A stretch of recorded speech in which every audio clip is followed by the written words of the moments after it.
विद्यमान है। हम नहीं कहते, गोस्वामी जी ने लिखा। गोस्वामी जी ने क्या लिखा कि हर व्यक्ति के अंतःकरण में सुमति और कुमति के दो बीज विद्यमान है। प्रमाण भी मिलता है कि सुमति कुमति सब के उर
विद्यमान है हर व्यक्ति के अंतःकरण में। जब तक अनुकूल वातावरण नहीं मिलता तब तक वह अंकुरित नहीं होता। जिस व्यक्ति को सत्संग प्राप्त हो गया, क्योंकि सुमति का बीज पहले से ही विद्यमान था और वह अंकुरित हो जाता है। कदाच सत्संग ना मिला, कुसंग प्राप्त हो गया, उसके अंतःकरण में कुमति का बीज पहले से ही विद्यमान था। आज अनुकूल वातावरण मिलता है और वह अंकुरित हो जाता है। विचार करिएगा सज्जनों, माँ कैकेयी के चरित्र को देख करके कोई अंदाजा नहीं लगा सकता था कि इनके अंदर कुमति का बीज विद्यमान है। विचार करिएगा सज्जनों, गोस्वामी जी कहते हैं क्या कि विपत्ति बीज बरसा रे तो चेरी, विपत्ति बीज बरसा रे तो चेरी, कोई भाई को मन करे कहीं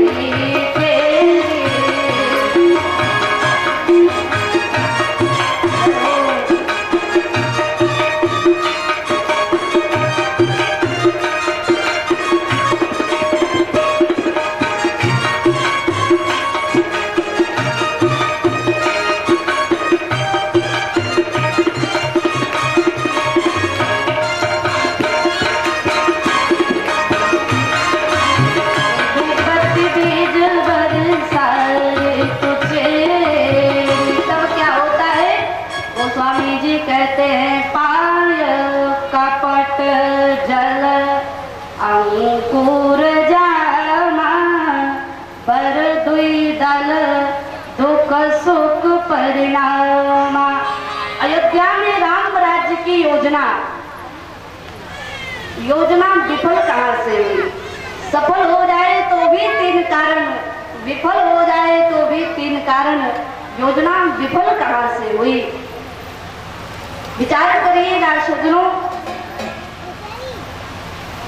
दशरथ जी की कमी को आप देखें। योजना विफल कहां से हुई? पहला भाव, दशरथ जी महाराज कहते हैं कि राम और भरत हमारे दो नेत्र हैं। प्रमाण मिलता है, दशरथ जी कहते हैं क्या कि मोरे भरत राम दुइया रे, मोरे भरत राम दुइया रे, सच कहूं कर शंकर साथी, मोरे मोरे भरत राम दुइया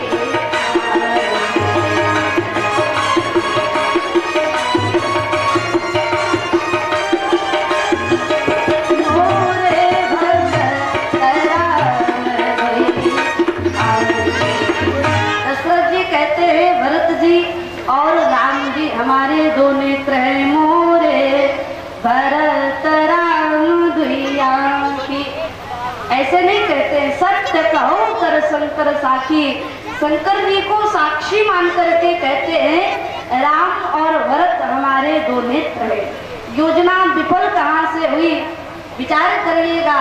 अयोध्या में राम राज्य की योजना चक्रवर्ती सम्राट राजा दशरथ जी के द्वारा राम राज्य की योजना, एक आंख को राजा दशरथ जी ने बंद कर लिया, एक आंख तो ननिहाल में है और कह रहे मोरे भरत राम दुइया की।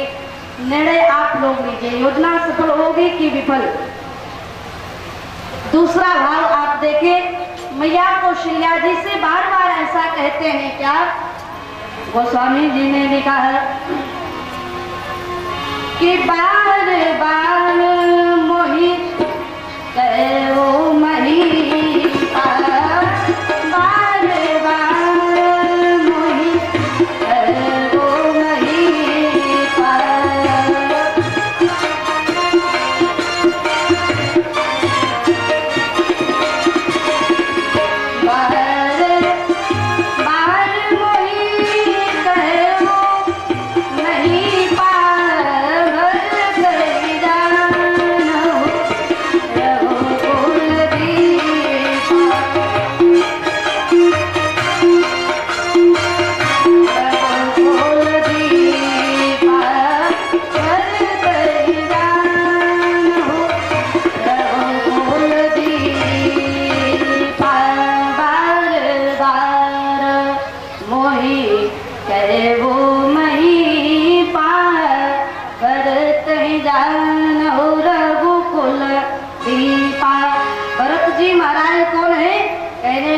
रघुकुल के दीपक हैं।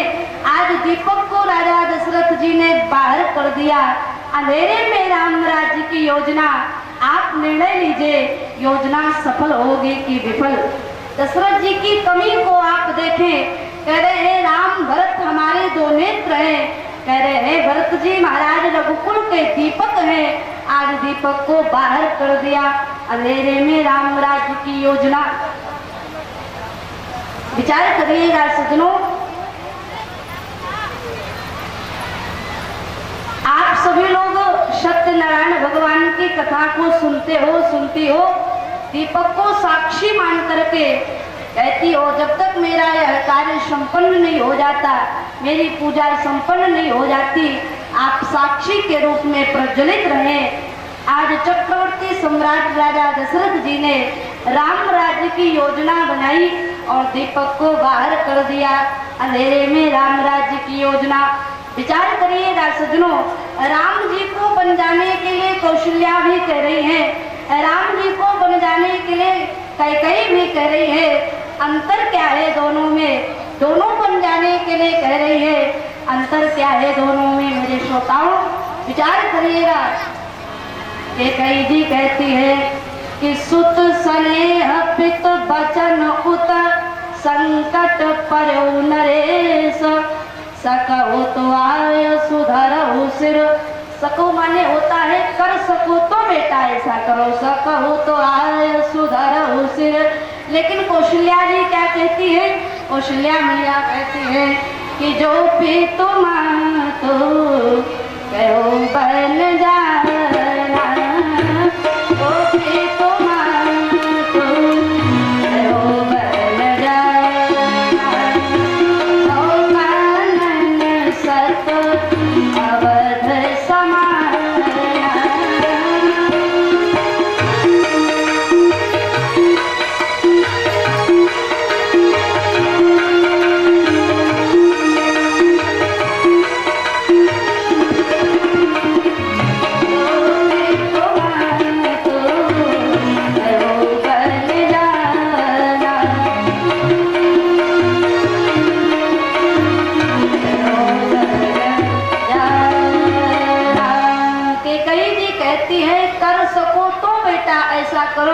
लेकिन कौशल्या जी कहती है चलो चलो जल्दी हटो यहाँ से, जल्दी जाओ, ऐसा कहती हुई प्रतीत देती है। जो भी तुम तो कहो बन जाना, तो कानन सत अवध समाना। अंतर क्या है दोनों में? दोनों बन जाने के लिए कह रही है।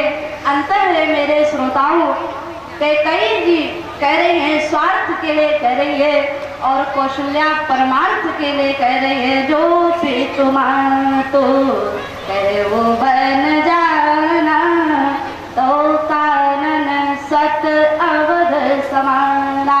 हमारे मर्यादा पुरुषोत्तम राम जी, भैया जानकी जी, भैया लक्ष्मण जी के साथ 14 वर्ष का वनवास हो गया।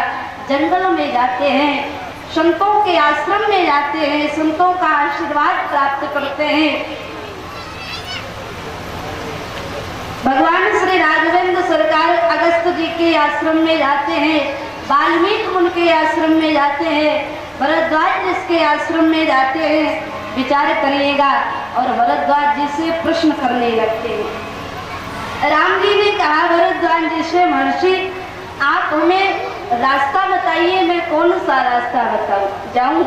विचार करिएगा सज्जनों, संसार को रास्ता या दिशा बताने वाला प्रभु आज भरद्वाज जी से रास्ता पूछ रहा है। गोस्वामी जी कहते हैं क्या, राम सप्रेम कहूं मुनि पानी, राम सप्रेम कहूं मुनि पानी, नत करिया हम मम पदम पदम मरे अपना पानी राम पदम मरे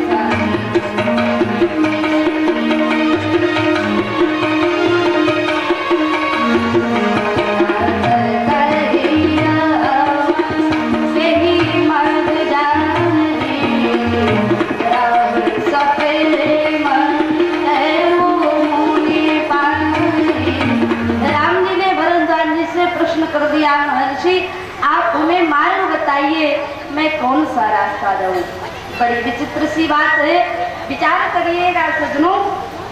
बहुधा ये होता है, व्यक्ति कहीं जाना चाहता है और वह मार्ग नहीं जानता, तो किसी दूसरे से पूछ लेता है, भैया हमें फला जगह जाना है।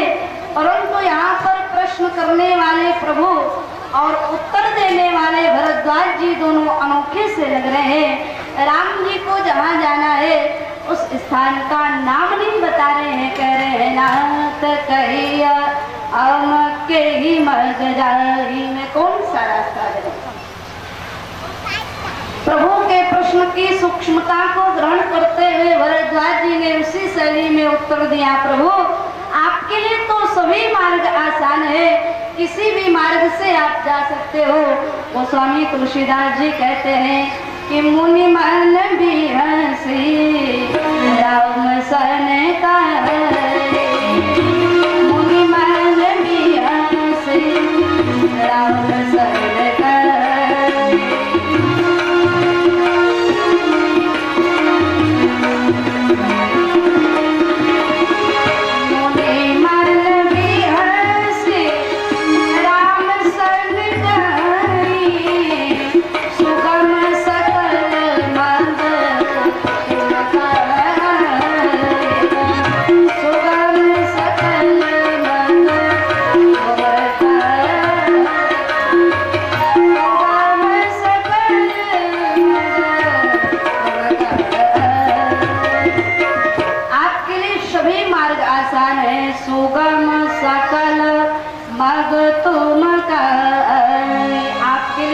सभी मार्ग आसान है, किसी भी मार्ग से आप जा सकते हो।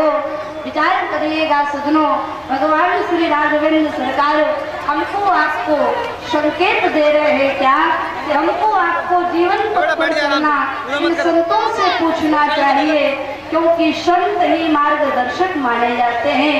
इसके बाद प्रभु वाल्मीकि मुनि के आश्रम में पहुंच जाते हैं। वाल्मीकि मुनि के चरणों में प्रणाम करते हैं, कहते हैं गुरुजी महाराज आपने रामायण में तो मेरा घर बना ही दिया है, राम धन अयन इसका अर्थ हुआ राम का घर रामायण, रामायण में तो मेरा घर बना ही दिया है, अब मुझे जंगल में एक घर की आवश्यकता है। राम जी ने कहा आप हमें वह उपाय बताइए जहाँ मैं सुरक्षित से रह सकूं और मेरी जानकी जी भी रहे और लक्ष्मण जी भी रहे, आप हमें स्थान बताइए मैं कहाँ रहूं। राम जी ने भरद्वाज वाल्मीकि मुनि से प्रश्न कर दिया। गोस्वामी जी कहते हैं कि अस जिय जाने कहिय सोई ठाऊ, अस जिय जाने कहिय सोई ठाऊ।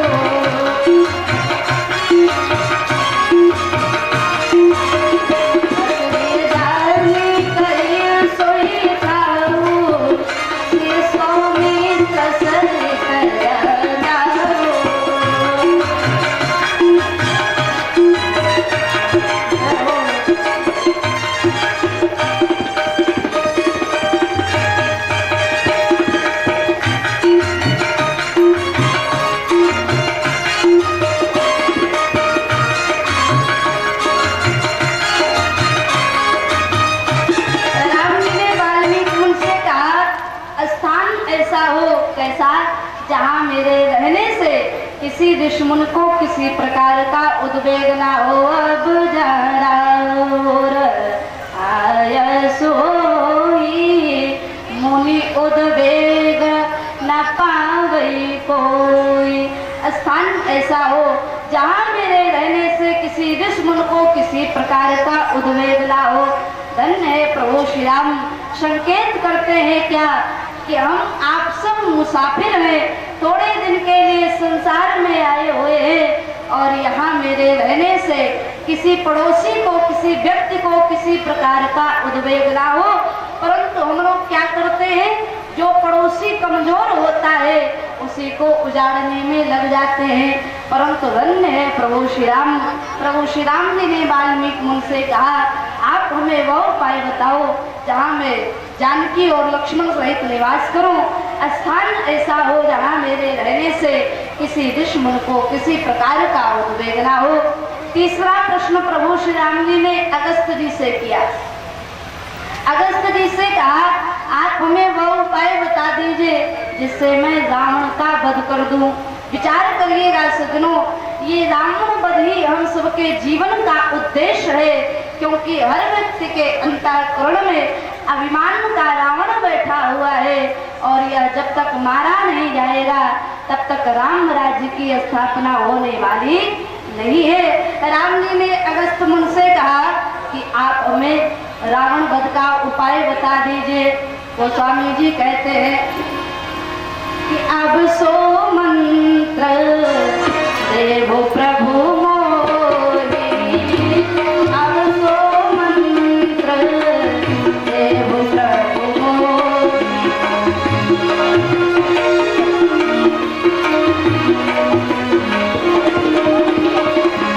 अब सो मंत्र देवो प्रभु मोहि, जय प्रकाश